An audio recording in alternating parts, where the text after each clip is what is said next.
Dari hasil penyelidikan dan penyidikan yang kami lakukan bahwa penyebab kebakaran di gedung Kejaksaan Agung bukan karena hubungan arus pendek, tapi karena open flame. Open flame ini atau nyala api terbuka. Nyala api terbuka ini menurut keterangan ahli itu bisa disebabkan oleh dua. Yang pertama karena bara api atau karena penyulutan api. Sehingga dari situlah kemudian penyidik menerapkan pasal alternatif untuk melihat apakah ini disengaja atau tidak disengaja. Semua kemungkinan-kemungkinan dari hasil penyelidikan ini kita naikkan ke penyidikan untuk memastikan apakah ini dibakar atau terbakar.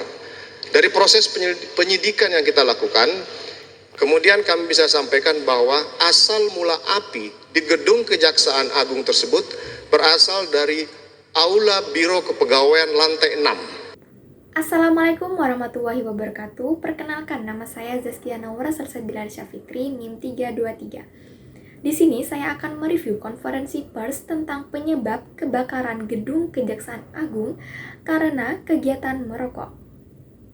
Kebakaran ini terjadi pada tanggal 22 Agustus tahun 2020 di gedung Kejaksaan Agung di Jakarta. Pihak kepolisian menemukan bahwa tidak ada hubungan arus pendek yang menyebabkan kebakaran. Tetapi, kebakaran ini dimulai dari api kecil, seperti bara rokok yang dapat dengan cepat berkembang menjadi kebakaran besar.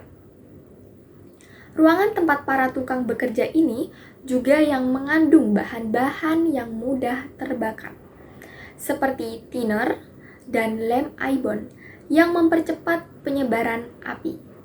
Beberapa tukang yang bekerja di lokasi tersebut diketahui merokok selama jam kerja.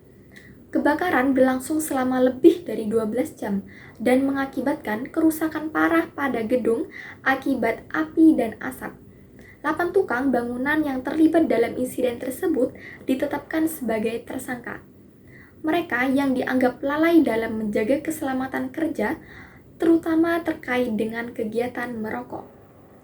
Para tersangka ini dikenakan pasal 188 KUHP, pasal 55 dan 56 KUHP yang mengatur tentang kelalaian yang menyebabkan kebakaran dengan ancaman hukuman hingga 5 tahun penjara.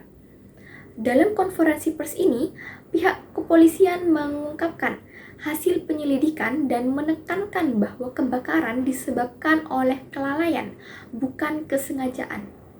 Konferensi pers ini juga bertujuan untuk memberikan informasi yang jelas kepada publik mengenai penyebab kebakaran dan langkah-langkah yang diambil oleh pihak berwenang.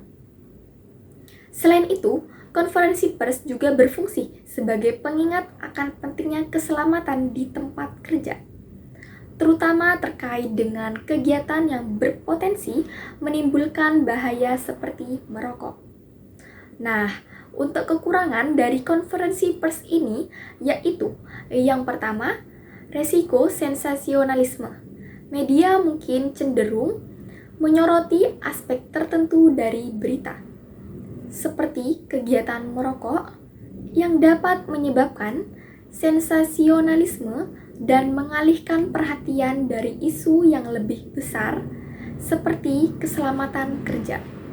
Yang kedua, keterbatasan akses.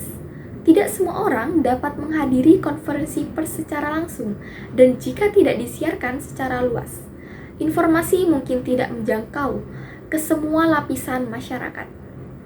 Itu saja konferensi pers yang saya dapat sampaikan. Maaf jika ada salah kata, kurang lebihnya mohon maaf. Wassalamualaikum warahmatullahi wabarakatuh.